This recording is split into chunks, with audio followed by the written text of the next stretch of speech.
Welcome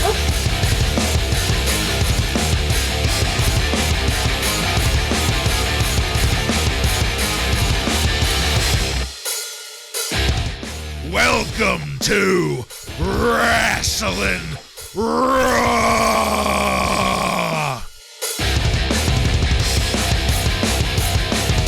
All right, you're listening to Wrasslin Raw, the podcast that takes you back to when Raw became war and Attitude ruled. Thank you for joining us. You're here with Ryan Arico. I am not a nugget! Joe Giammatteo. Did The Undertaker go to Sears and buy a cane suit? That was a great line. He very well may have bought some sweatpants there, though. I'm the one and only Jason Bartlett. We're going to examine WWE history. One episode of Raw is War at a time. I'm going to apologize in advance. The seasonal allergies have got me, so I'm feeling quite a bit nasally and congested. So if that comes through in the recording, I'm sorry about that. You made up for it. We thought, as we ended last week, that you weren't going to be here, but you graced us with your presence, so... Yeah, well, I decided the listeners just hadn't had enough of me. Even after inhaling all that pollen outside, you're still here. Mainlining it. Nothing like a bunch of tree jizz straight up the nose. Yep. Spring has sprung. Boing.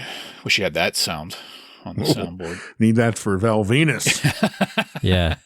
In this episode of Wrasslin Raw, we're going to be talking about the Raw that aired on July 20th, 1998. This Raw was recorded at the Broome County Arena in Binghamton, New York, and features Jim Ross, Jerry the King Lawler, and at one point, the Heartbreak Kid, Shawn Michaels, on commentary. Are you guys ready? I am ready. Ready.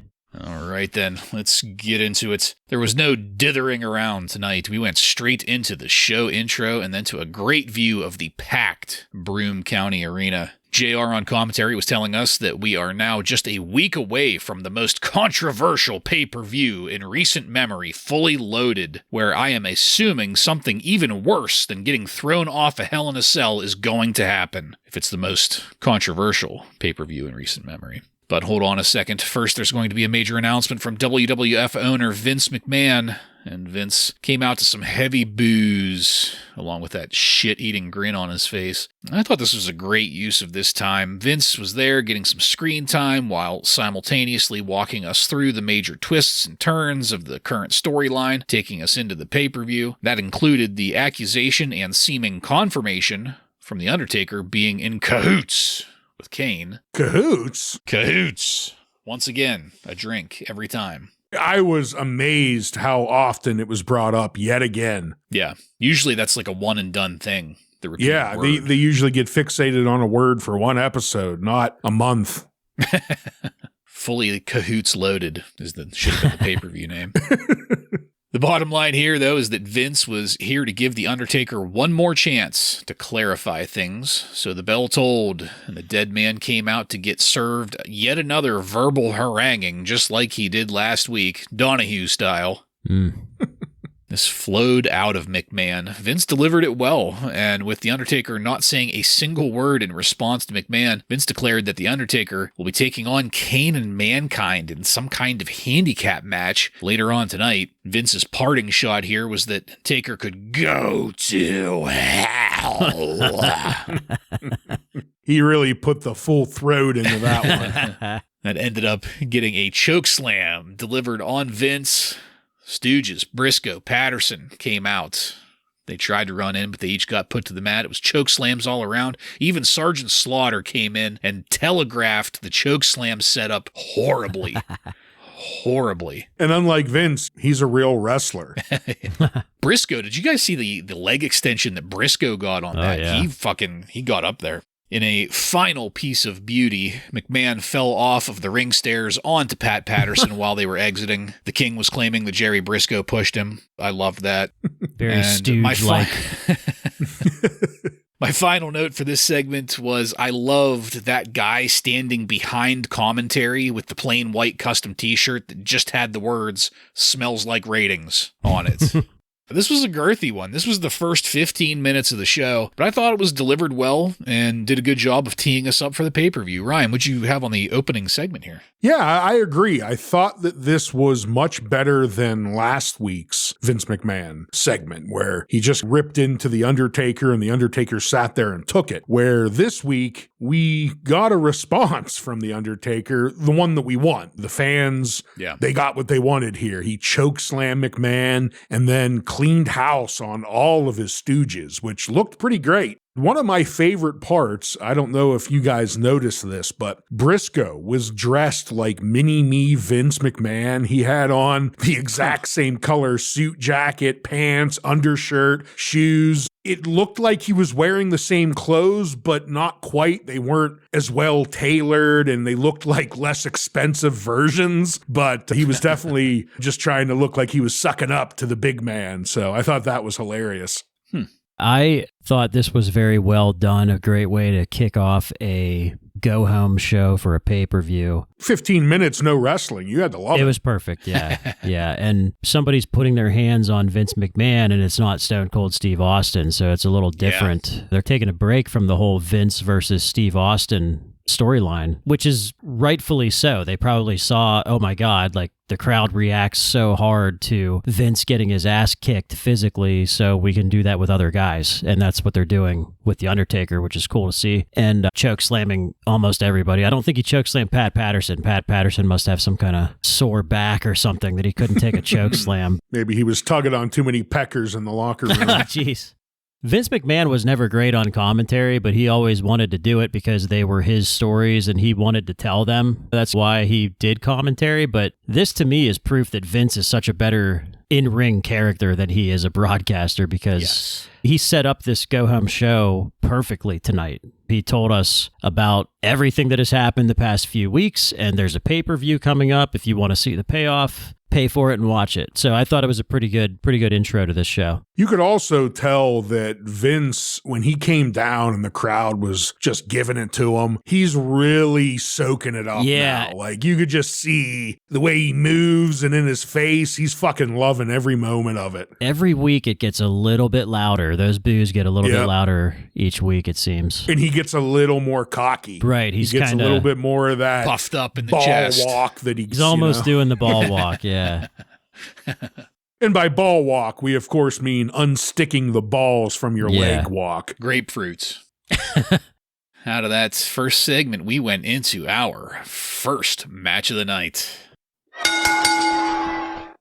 D'Lo Brown with The Rock defeats Triple H with China by pinfall in 6 minutes and 5 seconds to win the WWF European Championship. How about that? That's right. Best damn European champion of all time. You guys can't see it, but I'm shaking my head over here. Yep. So with the seizure entrance still happening with DX, we almost missed Try simulating masturbation with his water bottle. Thank God we got that squeezed in there, though.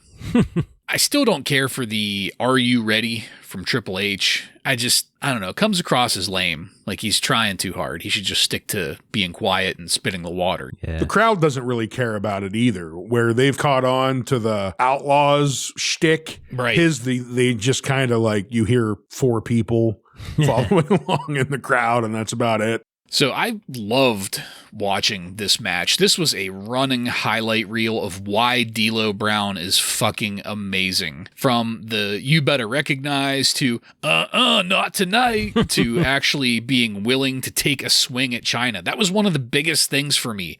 How often do people actually take a swing at China? Doesn't happen too often. Speaking of China, looking fantastic. And let's not sleep on Triple H here. He was doing a great job with D'Lo steering the match through all the reversals that Trips got from all of the grandstanding that D'Lo was doing. It was worked really well that way. In the end, Mark Henry came out as a distraction, pulling both the referee and China's attention, giving The Rock the opportunity to sneak in behind Triple H, hit a rock bottom, and give D'Lo the pinfall just as the ref was returning to the ring. The brilliant beauty of D'Lo Brown continued while being handed the belt, and during his exit up the ramp, the look on his face, the way he was acting, just He is the best kind of ham for this, and I love it. I love watching it. After the match, we got footage of the Nation back in the locker room congratulating D'Lo, and then footage of DX giving one-liners about retribution, and I think it's safe to say that this isn't over. So I'll just say that, obviously, I absolutely loved this. What a way to highlight D'Lo, who did not disappoint. Ryan, what'd you think of our new European champion?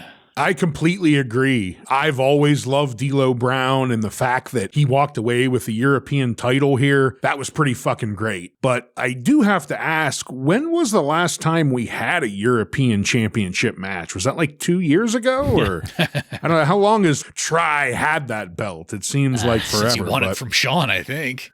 After what, Survivor? After the screw job. Yeah.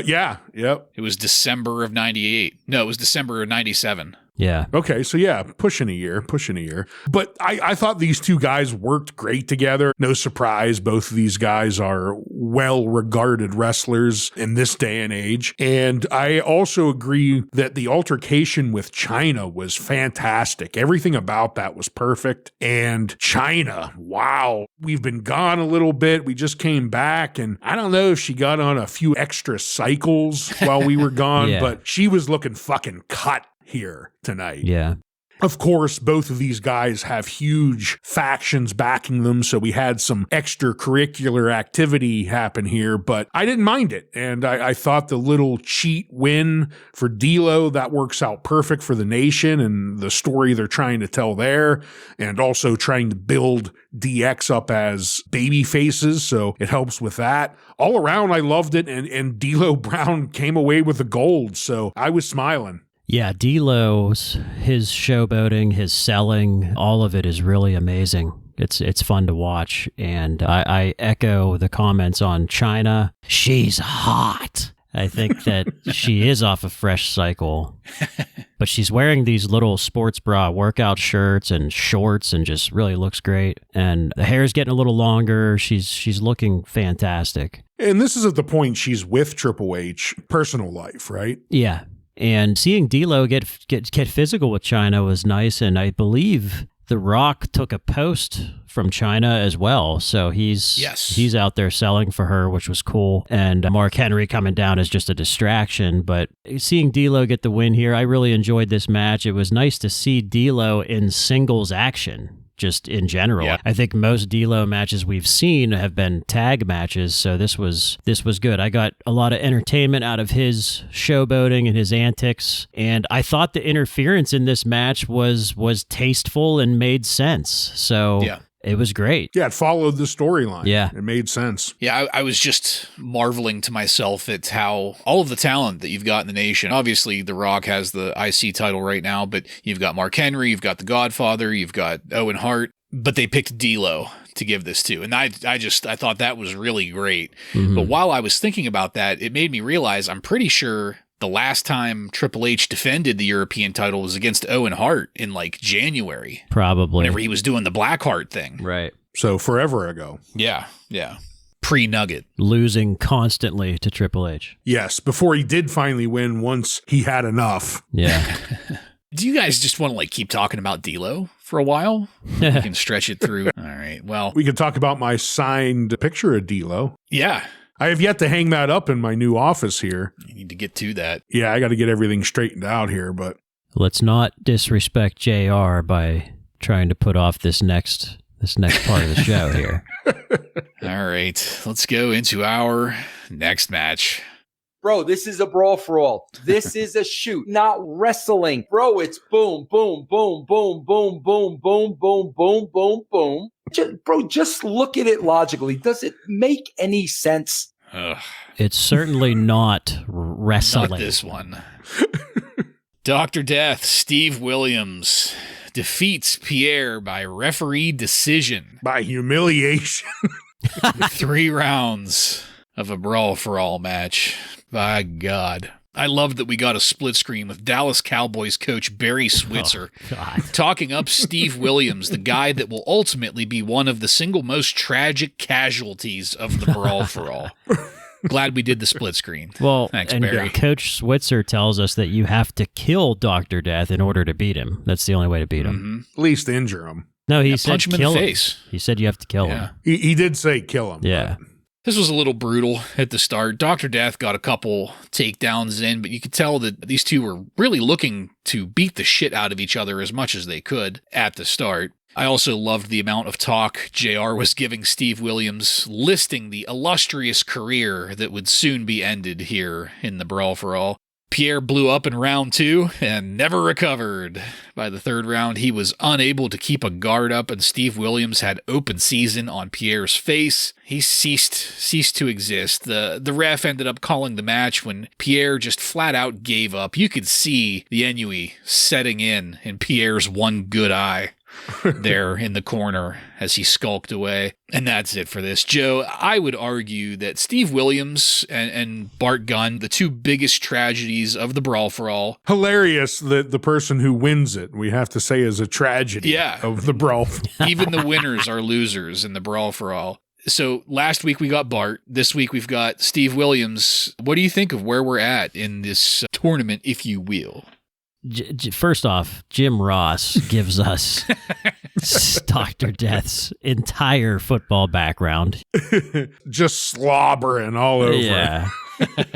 Parts of this, I wanted to see if you guys agreed with this when watching this or if you were not paying attention, but parts of this, especially round 2, looked pretty worked to me. Like this one match here, for some reason, this looked more worked to me than any of the other Brawl for All matches that we've seen. I can't say I noticed that. Yeah, this was the only one that I thought looked pretty rough. Like they're really trying to beat the shit out of each other. In my notes, I have it marked as probably the most entertaining of all the Brawl for Alls. Not like that's saying much, but right. Knowing what we know, the referee stops it with like 6 seconds to go. Like, it just looked to me like they were protecting this Dr. Death guy a little bit.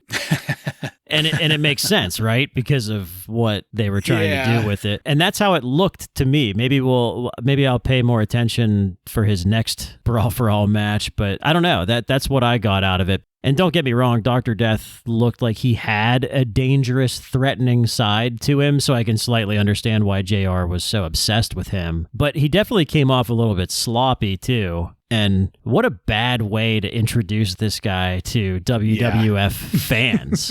Like, if this was really the next guy to go to challenge Steve Austin and stuff, like, you put him in a fucking Brawl for All tournament? Like, what are you thinking? And it's like Vince Russo, of course, gets all the blame for it, but like, what was JR and Vince McMahon thinking putting this guy in a Brawl for All with like no formal introduction of who this guy is? It's crazy. Well, we got the Dallas coach introduction of who he is. Yeah, those kind words from Barry Switzer. Awful lot of booking to hinge around this guy winning shoot fights. Right. As I stated a few minutes ago, I thought this was the most entertaining of the Brawl for Alls we've seen so far, but it still didn't make it all that great. That's for damn sure. But I do think Dr. Death looked dominant. There was a point where he was just kicking the piss out of Pierre. Yeah. And I don't know if perhaps the ex-pirate, maybe his depth perception's off a little bit because of that missing eye, and he couldn't see those punches coming to his face, but he didn't block any of them. If there was a punch Dr. Death threw, it landed on Pierre's face. So by the end of this, I was a little bit interested to see what Dr. Death could actually do in the ring, and I assume he's going to go on to have a long, fruitful career in the WWF. He's got to, right, with a performance like that. Yeah. Right. A lot of promise in this. There's a lot of promise in the concept of the Brawl for All to begin with, but exceptionally so in Dr. Death Steve Williams. All right, let's get the fuck away from that. So the next line in my notes is the lower mid-card must be the Vince Russo section, because next we got reminded of Val Venus's cuckolding of an immigrant. Just like that. When we came back, it was to a view of Mrs. Yamaguchi-san standing there by the commentary table, looking gorgeous, being berated by Mr. Yamaguchi-san, who I thought was hilarious. I don't know what the deal is with the necktie tied around his head like a headband, but I would like to imagine it's kind of like a rally cap in Japan, like the Japanese version of the rally cap to show Yamaguchi-san's mental state and his energy level. I loved it, though. The crowd did not. The crowd did not give a single shit at all, though, until it was time for Mrs. Yamaguchi-san to get into the ring. That got a couple catcalls and whistles. That's about it. And despite his irrational hatred for foreigners, and most notably the Japanese, Jerry Lawler was fully informed on what to expect with this Japanese cheating wife punishment ceremony that was going to be taking place in the ring. Yes, very traditional. Much like the camel walk in all of Arabia. Whenever you have a cheating wife in Japan, apparently they go through this punishment ceremony in the middle of a wrestling ring. It kind of looked like a gauntlet, like she had to crawl in between his legs on her hands and knees while he had this like paddle looking thing he was going to paddle her with. I thought it was a Klingon pain stick, but Thankfully, the sleaziest and grossest babyface in the locker room, Val Venus, came out to her rescue. He cleared the ring and then wedding carried her back to the backstage where she was going to presumably consent to filming more pornography. Joe, when it comes to wrestling, this is your bread and butter here, so please tell us why this is going to be your highlight.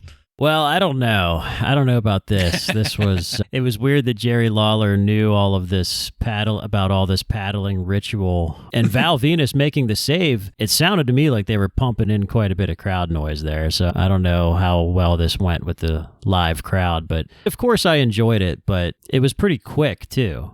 And the necktie around the forehead was a nice touch. I did like that. Was Shawn Michaels on commentary during this? Somebody, not yet, no. Okay, somebody said, I think it must have been JR when Jerry Lawler was explaining this ritual, and he said, I think we've had all the Japanese culture tonight that we can stand. Which I thought was pretty funny. I thought this was entertaining enough. This is straight Attitude Era filler material. Make it as raunchy as possible. Let's get a porno guy out there and have him save someone's wife who he just cheated on with. Whatever the story is, it was entertaining enough. I didn't hate it or love it. I just thought it was good filler. A good time to take a little break and get some Skittles, I think. I really, really like the idea of this really disgusting pervert being a babyface and doing babyface things. It's just all right. Anyway, let's get through our next match. Skull with Paul Ellering and 8-Ball versus Road Warrior Animal with Road Warrior Hawk ends in a no contest. What a horrible sentence to have to read out loud. For the record, it's been a while. In case anybody has forgotten, Skull is the one that has the covered up SS tattoo on his left arm. 8-Ball's covered up SS tattoo is on his right arm, just in case you were wondering. That's how you tell them apart. Yep. Yes. Yep. Animal came out alone at first and immediately got triple teamed. There was no semblance of any kind of order there. And just as it looked like Paul Ellering was going to literally run over Animal's nutsack with a motorcycle, Hawk came running in for the rescue, only to just end up getting put down too, pretty pathetically. And we quickly moved away to go to commercial. Commentary did not follow up on this at all before moving along.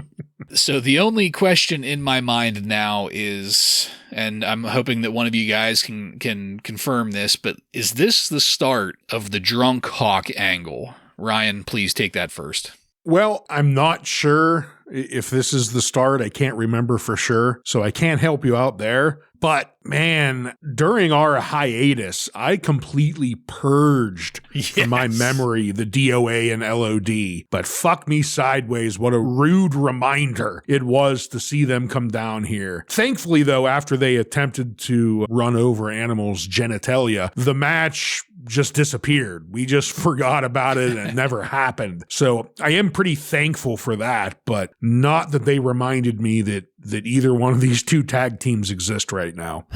Yeah, did we miss? I think we maybe missed the Skittles Slam of the Week. That's why I mentioned Skittles earlier. I think that was The Undertaker choke slammed everyone tonight. So yeah, that's him cleaning house. Much more exciting. much more exciting than DOA. This was terrible. I can't believe we have to sit through LOD versus DOA at the pay-per-view too, by the way. I think JR mentioned that. So the only thing that could have saved this is if Paul Ellering actually did drive over top of Animal's cock and balls with his motorcycle.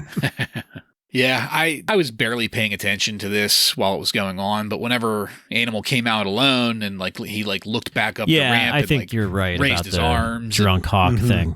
I think this is the start beginning of it. of the letdown. It makes sense. We got Puke introduced recently, so yeah, and I remember this is how they started things with like Hawk not coming to help Animal in certain situations and stuff. So yeah, we're probably going to get more development of that at the pay-per-view. It would have really brought it to a head if they would have ran over his junk. Right. He would have really had a reason to be pissed off then. Rubber tire marks on his penis. Well, hopefully the tag team match is a full half hour so that we can really flesh this out. Right. All right. Things were moving quickly here. Let's get into our next match.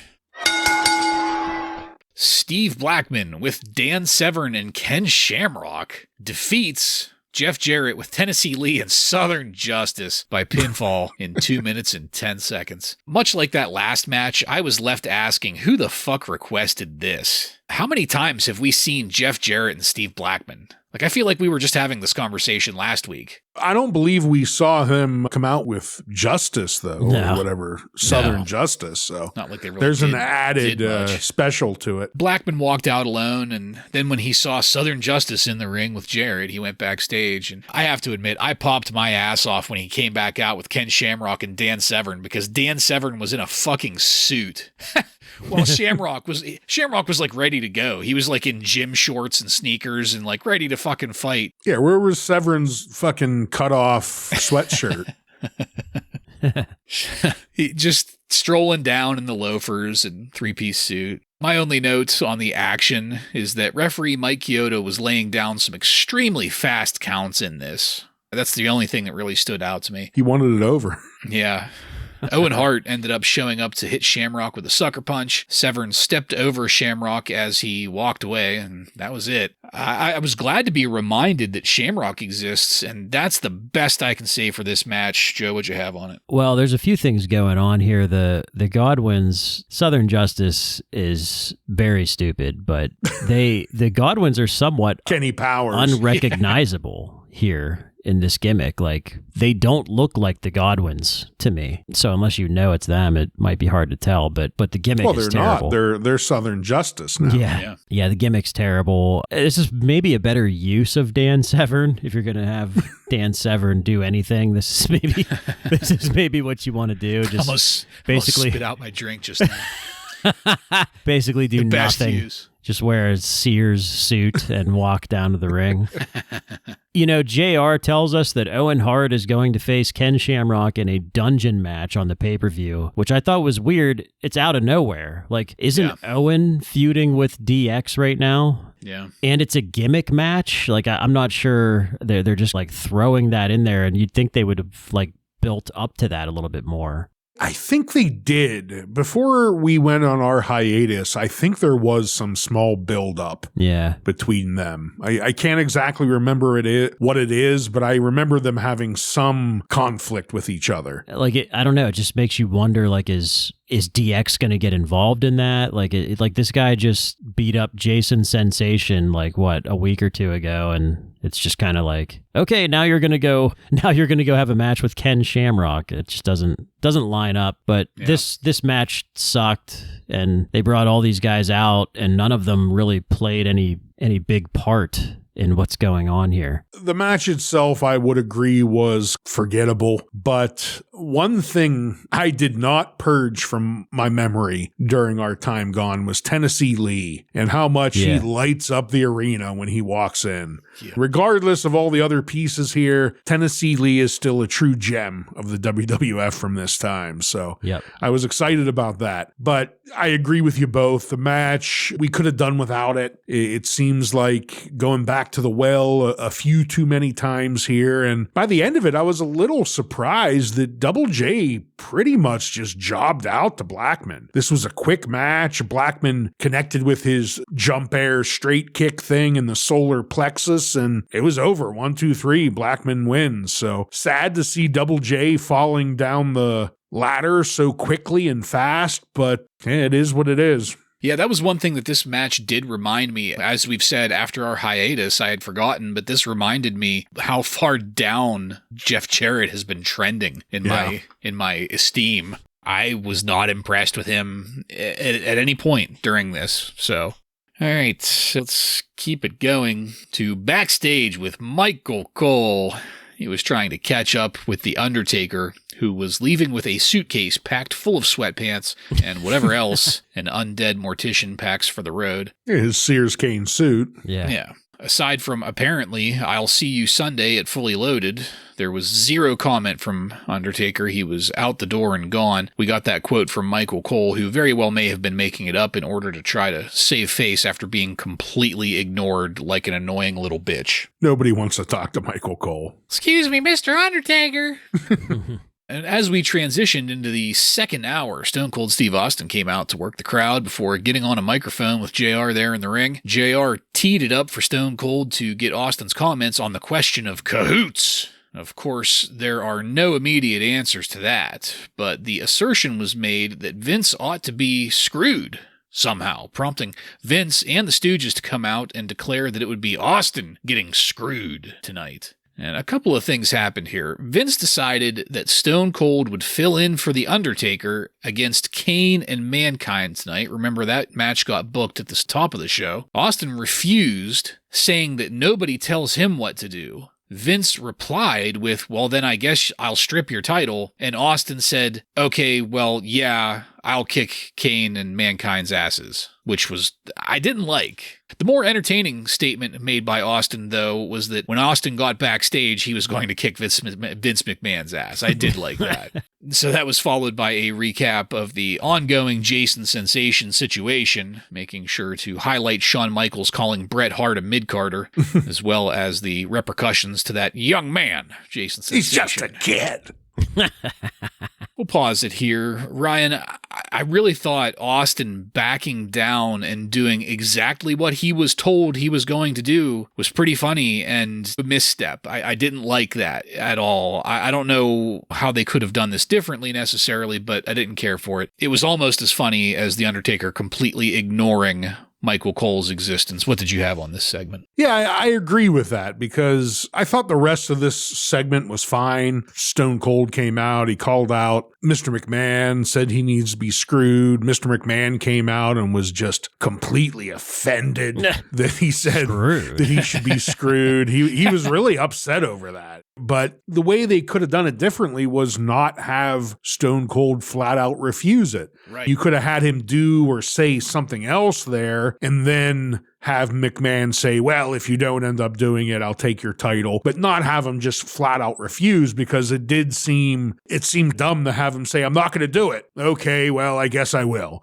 But all in all, I thought it was a good Stone Cold segment. He got the crowd pumped up. They were happy. Yeah, it seems like we're stuck in a little bit of a rut here with Stone Cold Steve Austin. It's like we're waiting to get to SummerSlam, but we have to get to Fully Loaded first. We have to get through these next few weeks after Fully Loaded. So it just seems we got to get the in your house out of the way. Yeah, it just seems like they're really like building their way up to SummerSlam because, yeah, none of this makes any sense. Vince says basically, well, Undertaker's gone now, so you're going to be in this match. And then he says if Austin leaves, then Vince will strip the title and give it to The Undertaker. Well, why would Vince want to give The Undertaker the title? Because he hates The Undertaker right now, too. He just got chokeslammed by The Undertaker like an hour ago. Why not Kane or Mankind? Give it to one of those two, right? So, yeah, it just doesn't line up. And I think it's, like I said, part of it is because they're just in this rut with Steve Austin.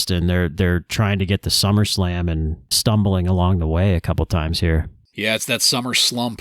And so I didn't like the way Austin handled it. Like we said, even if it was just as simple as, I don't care, throw whoever you want at me, I'll kick every single one of their asses, and then I'm going to come and kick your ass. Even that would have been 10 times better than what we got here. But I also do not like the talk of stripping the title, because Vince McMahon just fucking hates this guy so much. Yeah. Why doesn't he just strip the title like right now for no reason, like without the production, without the going into the discussion? And why doesn't he just say, okay, fuck him, give me the title back? Better to just not mention that. I don't know. Yeah, it messes kind with of the story. Things. Yeah, it exposes it. You're right. But all right, let's keep it going here to our next match. Owen Hart with the Nation defeats Faarooq by submission in 5 minutes and 15 seconds. The news at the start of this is that there's going to be a Hart Dungeon match between Owen and Shamrock at the pay-per-view. I must have missed it earlier. So there's that. I was kind of, like we had said earlier, like just taken aback by that. Caught a little off guard. The ref sent the Nation back to the locker room, which I liked because I really like watching Faarooq and Owen work together. That's good shit, pal. They both work really well together. I love watching Faarooq in the ring, and it's been too long since we've got him. He looked great here. Unfortunately, the "You're a Nugget" chant got going, and I distinctly remember not liking that back then, and I didn't like it here either. I loved Faarooq powering out of the Boston Crab submission hold. I thought that looked fucking badass. I love Owen Hart's insecurities. That's like one of his staple moves, and he always works them beautifully. I do not love Owen playing into the Nugget angle and more or less asking for it. Pausing the match to get a microphone, to get the crowd chanting Nugget even more. Don't like that at all. I loved Owen reversing Faarooq into a nut shot by rolling over in between Faarooq's legs. That's really hard to describe in words, but it was such an amazing visual, this reversal. Owen ended up winning with the sharpshooter. Ken Shamrock came down to chase Owen out through the crowd, and that was the end of it. So, Ryan, this was a pretty straightforward match between Faarooq and Owen Hart, and that will always be welcome in my book. What'd you think of this? Yeah, the moment I heard that it was going to be Owen Hart versus Faarooq, I was pretty pumped. These are two guys I love watching in the ring, and I thought Faarooq looked very strong and powerful coming out. His moves always look very impactful, and Owen did a great job selling for him. But I'm going to differ from you here in that I don't love that the fans call Owen Hart Nugget, because I think he deserves more respect than that. But I don't hate the way Owen responded to it. To me, and this was him just being a good wrestler. We saw something here the fans were catching on to, and he said, I'm going to dive in head first and really goat them, really make them fucking chant. And they did the whole fucking match. They were chanting, "You're a Nugget." Like, what more can you ask from a heel character than to egg the fans on like this? So to me, I thought Owen did a great job handling it. But I was a little shocked at the end where he just got a quick, clean victory on Faarooq. This was, 4 or 5 minutes into it, gets in the sharpshooter, and Faarooq's tapping away. So I was a little shocked about that, but I didn't mind how he handled the Nugget situation. Yeah, I agree with the Nugget situation. I think that him feeding off the crowd is a good thing. I think that's always a good thing when wrestlers can do that. And Owen Hart, one of the most memorable points of his career was when he was that annoying heel going against his brother. He's getting back to that a little bit by doing this. So that's where I think he is best, as just being that annoying heel. The thing I didn't like about this was babyface Faarooq is not fun to me. Like, I'm not a fan of babyface Faarooq here. I think that this match made Faarooq look like a bitch at times, because if Owen is so distracted by the crowd calling him a nugget, wouldn't you think a guy like Faarooq would sneak in and get a win here? Yeah. But he didn't. So I think this made Faarooq look bad, and I liked Owen interacting with the crowd here. I don't disagree with the way that you guys are framing it, because you're right. A good wrestler hears that and reacts to it and keeps the heat going. I think maybe where I'm coming from, though, is it might be a little too much hindsight, because to me, this is this is the start of, we don't have to take Owen seriously because he's a nugget, and we don't have to book for him. And unfortunately, that's going to be how it goes until his ultimate demise. Right.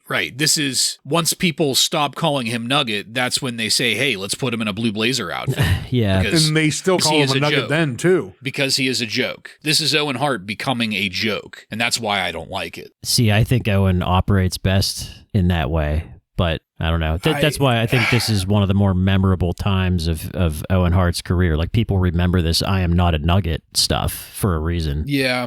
I think the difference, though, is that before he had Brett, he had an opponent, I guess is maybe the better way of putting it. He doesn't really have much of an opponent anywhere. I'm sure I'll probably be proven wrong. Yeah, but we didn't even remember that was happening, or they didn't even book for it or something. But I don't know. I hope to be proven wrong in the future. Like, I hope I'm just glossing over like months of matches because I forgot them 25 years later. But that's where I was coming from with it. You guys are right. He was doing his job as a wrestler. It's just it does not bode well for the future.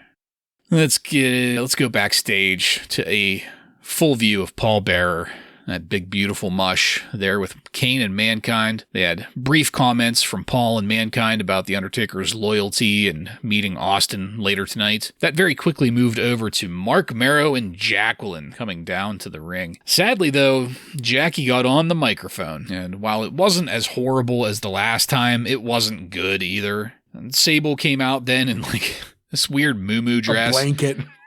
It was obviously going to be getting torn off. You don't walk out wearing something like that without that being planned to get torn off. You can almost see the seam in the back with Velcro holding it together. The worked muumuu, yes. If you will. So this was horrible, as the ladies traded jabs at each other until Jackie finally did rip the muumuu off of Sable, and Sable threw Jackie across the mat before walking out of the ring, dodging the handsy young gentleman there at the corner by the ramp. But then of all the fucking things, Edge appeared and attacked Mark Marrow, giving Marrow the downward spiral with zero preamble or explanation. I hope his neck's okay, is all I can think to say, but what the fuck? Where? Why? Why is the bigger one? Yeah, better than him just standing up in the rafters. Yeah, getting in people's way when they're trying to get a fucking yapper. We did get a replay of Jackie's, "Then show me, ho!" That's when we came back to the Heartbreak Kid, Shawn Michaels, coming down to the ring. Someone with actual charisma. His music replayed about 13 times before Shawn finally joined commentary. And surprisingly, what followed was a review of a Brawl for All match from earlier tonight between one of the Nazi fuck brothers and Too Cold Scorpio. Oh no, we missed it. Yeah, and what surprised me was that we weren't going to be getting forced to watch that. Like, holy shit. I don't know if they had to cut time or what, but Scorpio ended up winning that. I think it went boom, boom, boom, boom, boom, boom, boom. Yeah. It's not wrestling. Certainly is not. It's followed by going backstage to The Rock for comment on his upcoming Intercontinental Title match against X-Pac, which I guess was precipitated by X-Pac winning against The Rock in that tag match last week. A lot of moving parts here in this segment, not the least of which was the horrible dialogue delivered by two robots and written by a 13-year-old. Joe, please, what did you think of it? Jackie she is a presence. She has an amazing body. She is terrible on the mic. My God, it is so bad. What a weird time in wrestling. Sable comes out here in the muumuu, the worked muumuu, if you will. Yeah.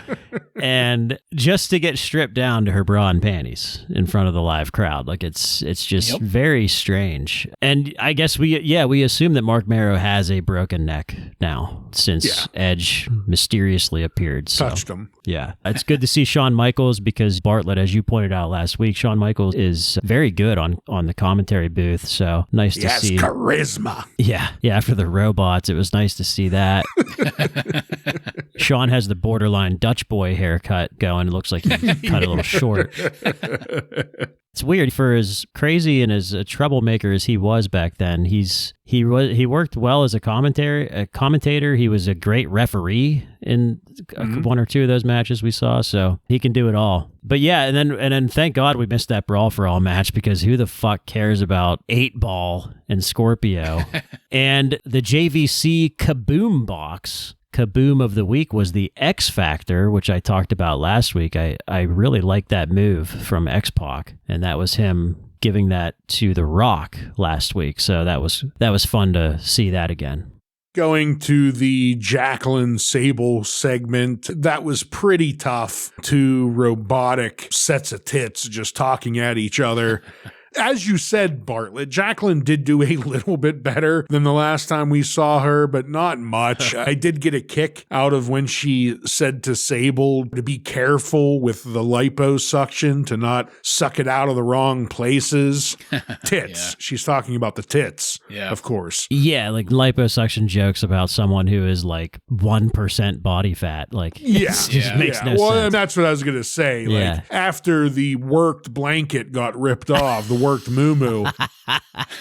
As much hate as we throw towards Sable, she's fit. Yeah. There's really no other way to put it. They did a good job of putting over this bikini contest because she looked good out there. There's no two ways to put that. Shawn Michaels coming out, I also agree. I was glad to see, because last week he did a great job on the mic, so I'm happy to have him back at the table this week. The dark match, Brawl for All, very glad we didn't get to see that. It started out with Dick Ball starting with a flurry of punches in that first round, but thankfully it looked like he gassed himself and Scorpio took him out in the second and third. So I was glad to see the Nazi fuck brother lost. That was good to see, but better that we didn't actually have to watch the whole thing. Yeah, couldn't agree more. Whenever they talk about Brawl for All matches here, I never want to say, then show me, ho! All right, let's go into our next match. The Rock with the Nation defeats X-Pac with D-Generation X by disqualification in 9 minutes and 48 seconds to retain the WWF Intercontinental Championship. DX jump-started this into a pretty large kerfuffle, and while we were at commercial, both stables got sent back to the locker room. And I just sat back watching this, enjoying this, because The Rock and X-Pac both can put on a hell of a match, and that was on display here. It wasn't a Match of the Year candidate by any means, but it was worked really well by both competitors here. I especially loved the spot where The Rock launched X-Pac up to be dropped on the top rope in a reversal of some rope work. That was a good hot shot. Yeah. I also loved JR reminding us that Barry Switzer appeared on Monday Night Raw to talk up a guy that was about to have his career murdered by Vince Russo. I kept enjoying this up through to the finish, and referee Jimmy Corderas sliding in to declare the DQ for interference and then getting punched by Chyna.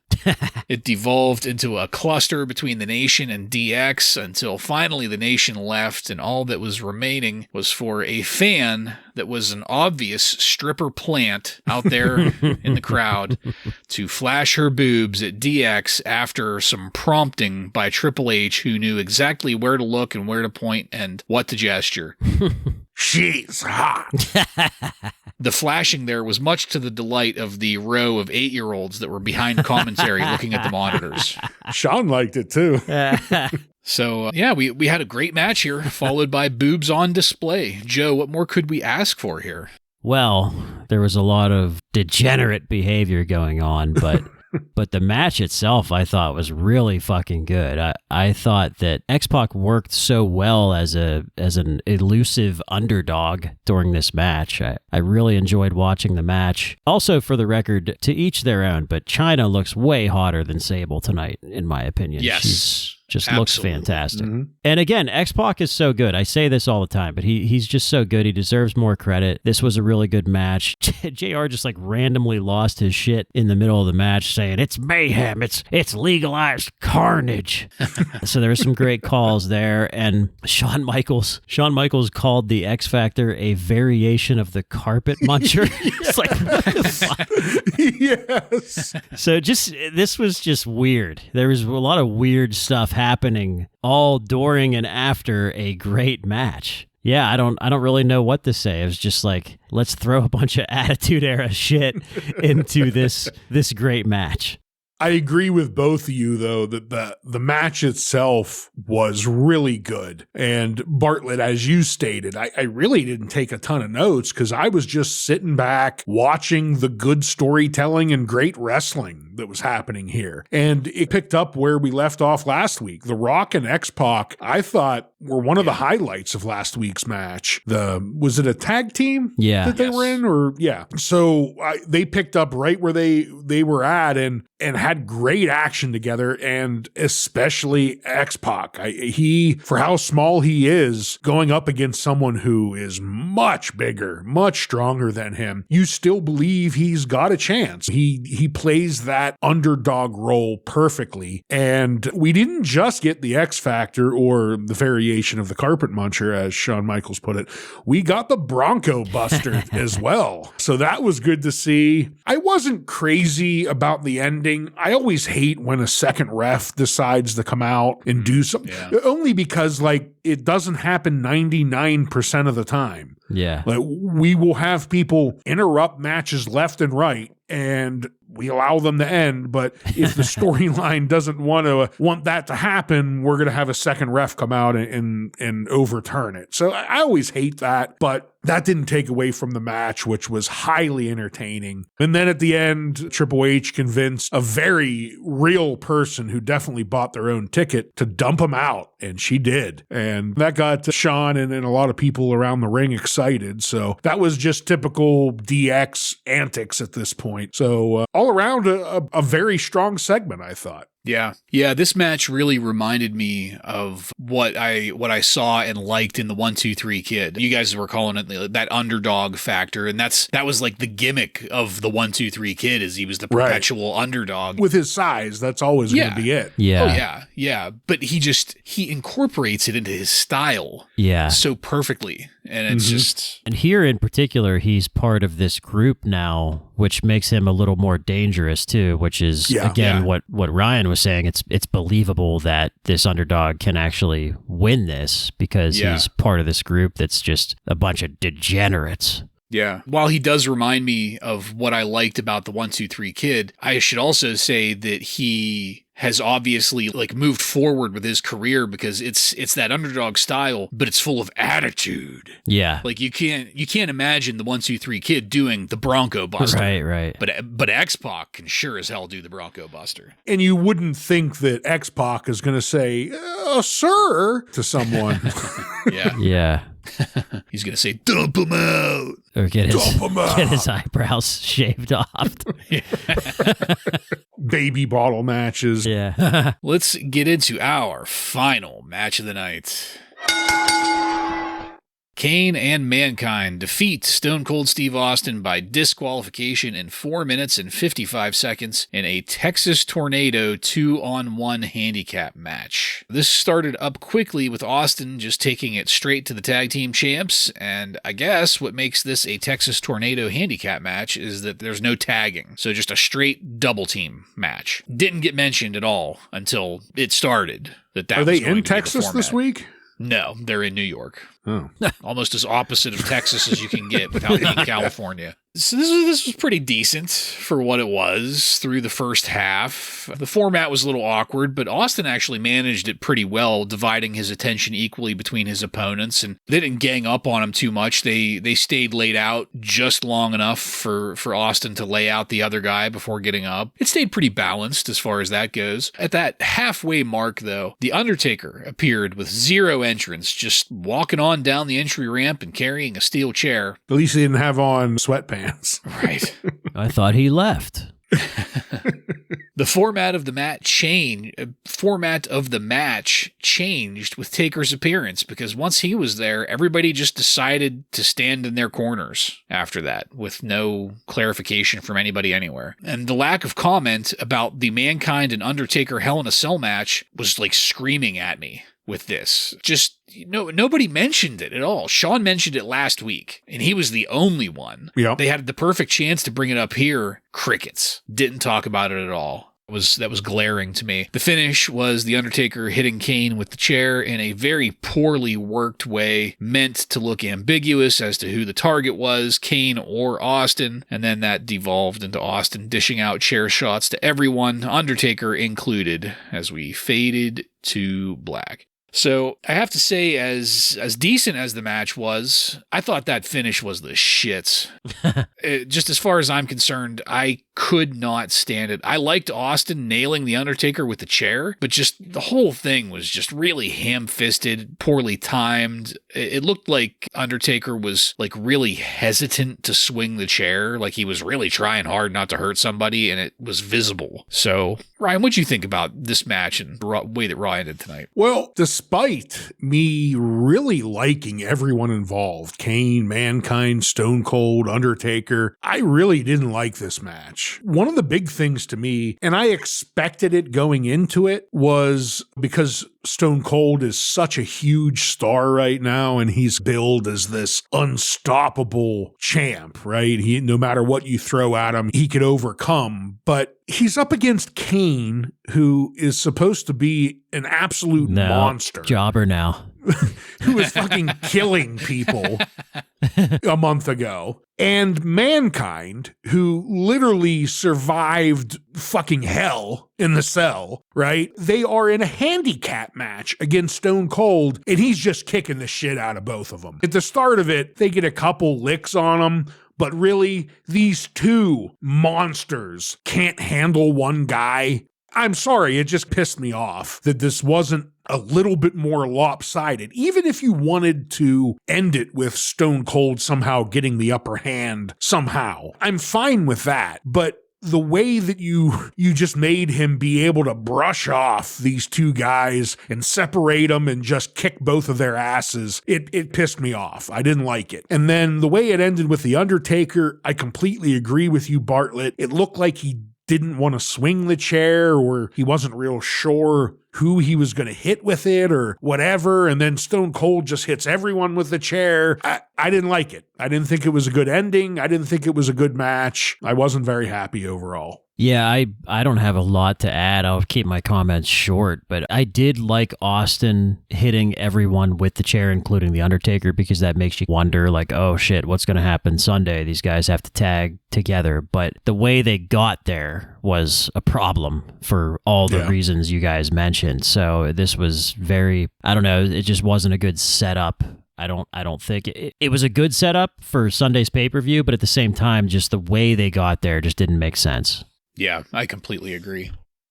All right, so as I said, we faded to black. Let's take it on over to highlights and lowlights.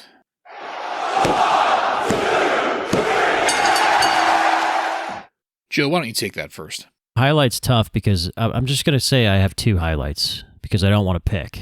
I really enjoyed the Rock versus X-Pac match, and I really enjoyed seeing D'Lo win the European title. So that match as well. Those are my highlights. My low light, man, I'm just going to go with the DOA and Paul Ellering almost running over animals' genitalia. And we come back from commercial and this shit was already over because nobody cared. Like that was the most useless. Well, that was the highlight, that they didn't care and most we didn't have to actually watch it. Part of this show.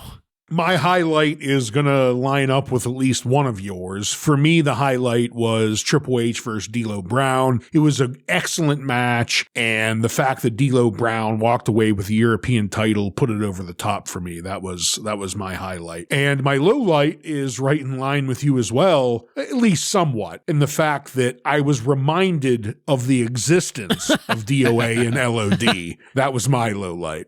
Yeah, so we're 3 for 3 on highlights here, boys. D'Lo Brown winning the European Championship. It could not have been anything else for me. And we did have some really good matches in this episode. I am not saying that at all. I thought this was a strong Raw, yeah. Yeah. It was strong in its matches. It was not strong in the storytelling, I thought, which is really weird because lately it was been the other way around. But my low light, I'm going to go 18%er on you guys. Pierre in the Brawl for All match. Just way to shit the bed on that one, PCO. Like, yeah.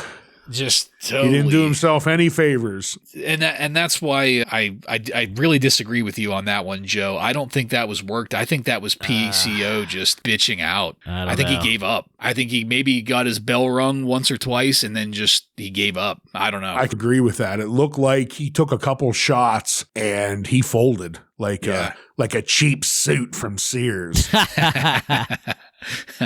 And it could go either way. Knowing the business, it could definitely go either way in the Brawl for All. So, Joseph, do you have any contemporary wrestling news from on and around July 20th, 1998 for us? I do. I sorted through all the bullshit within the Wrestling Observer, and I found some information on the ratings. Raw has won in the ratings over WCW in 7 of the last 8 weeks. So Raw is dominating right now in the ratings. They drew a 4.99 rating on tonight's show. Ooh. So the guy with the ratings t-shirt is probably pretty happy. Yeah. Dave Meltzer is saying that the Ken Shamrock versus Owen Hart dungeon match will be taped ahead of time. So that kind of reminds me of the, the Boiler Room and we had a couple other things that were taped ahead of time, right? The street fight. Yeah, the street fight. OJ. Expect something similar with this dungeon match. Those were both good matches. Dave Meltzer also is saying that the stoppage in the Brawl for All match was to protect Steve Williams. So even he's a little skeptical about that match. So okay. I don't know. I suppose if Dave says it, I better probably listen. I think so. And you guys remember Chains, of course. How could I forget? From the DOA. Yes. Brian Lee is his real name. AKA Fake Undertaker. Yeah. Yes. He has been out of action with a broken nose and hand injuries suffered during a nightclub brawl. Jesus. So I know you guys are missing him. But maybe he'll be back soon. Definitely. And I have to end with this because this is disturbing, if true. And Bartlett, you may know if this is true or not because of research that you performed, I believe. But Dave Meltzer is saying that Mrs. Yamaguchi-san is only 17 years old. That did not come up in my research. That is creepy as hell if true, because... It is creepy. She doesn't look 17, I'll say that. Yeah. She looks like she's mid-20s, like she doesn't look old. Yeah. I wouldn't guess under 18. I knew you did some research, so I didn't know if maybe you noticed anything. Well, so nothing explicitly said that, but the timing does play out because the research I did do said that after this, she went off to college. Oh, God. So, oh, my God. Wow. I took that to mean that she was like 18, 19, 20, doing a gap year with some wrestling. I don't know. I didn't read it in an insidious way. I will end the news with this. I think we've had all the Japanese culture tonight that we can stand. I know I've got a fucking necktie tied around my head.